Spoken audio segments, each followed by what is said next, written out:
Aku tidak kehilangan anakku karena mati. Aku kehilangannya karena ketakutan dan kebodohanku sendiri. Namaku Wati. Sekarang aku berumur 38 tahun. Tapi kisah ini terjadi saat aku masih gadis 20 tahun. Polos. Tak banyak tahu dunia. Aku punya seorang teman dekat, sebut saja Ika.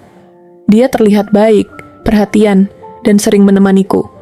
Aku percaya padanya sepenuhnya. Suatu hari, Ika mengenalkanku pada seorang pria, seorang polisi berumur sekitar 40 tahun. Namanya, sebut saja Pak Arman.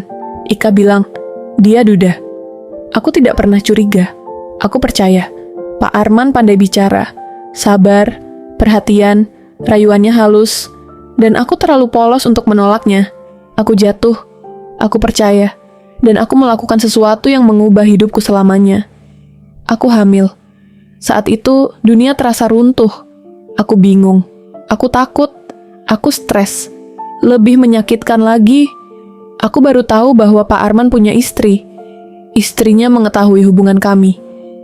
Dan aku dicap sebagai perempuan perebut suami orang. Padahal, aku tidak pernah tahu dia bersuami. Dalam ketakutan dan kepanikan, Ika membawaku ke sebuah daerah terpencil. Jauh, masuk hutan-hutan. Aku mengasingkan diri selama 9 bulan. Kepada ibuku, aku berbohong. Aku bilang aku bekerja. Setiap malam aku menangis sendirian, memeluk perutku, tak tahu harus berharap pada siapa. Sampai akhirnya, aku melahirkan seorang bayi perempuan, anakku. Tapi aku tidak sanggup. Aku takut. Aku tidak punya keberanian menghadapi dunia. Anakku diberikan kepada penduduk setempat. Sampai hari ini, aku tidak tahu di mana dia berada. Apakah dia sehat? Apakah dia bahagia? Atau apakah dia masih hidup? Sekarang aku sudah menikah. Aku punya 2 anak perempuan. Mereka adalah cahaya hidupku.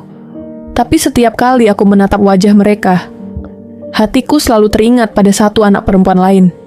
Anak yang kulahirkan, tapi tak pernah bisa kubesarkan. Rasa rindu itu masih menghantuiku sampai hari ini. Pesanku untuk kalian, jangan mudah percaya pada cerita orang lain tentang seseorang. Jangan serahkan hidupmu pada rayuan tanpa kebenaran. Dan untuk para perempuan di luar sana, jika kamu pernah membuat keputusan yang salah, itu tidak membuatmu tidak layak untuk menyesal dan sembuh. Belajarlah dari masa lalu, tanpa harus terus menyiksa diri. Jika kamu punya kisah, kami mendengar. Follow untuk cerita berikutnya.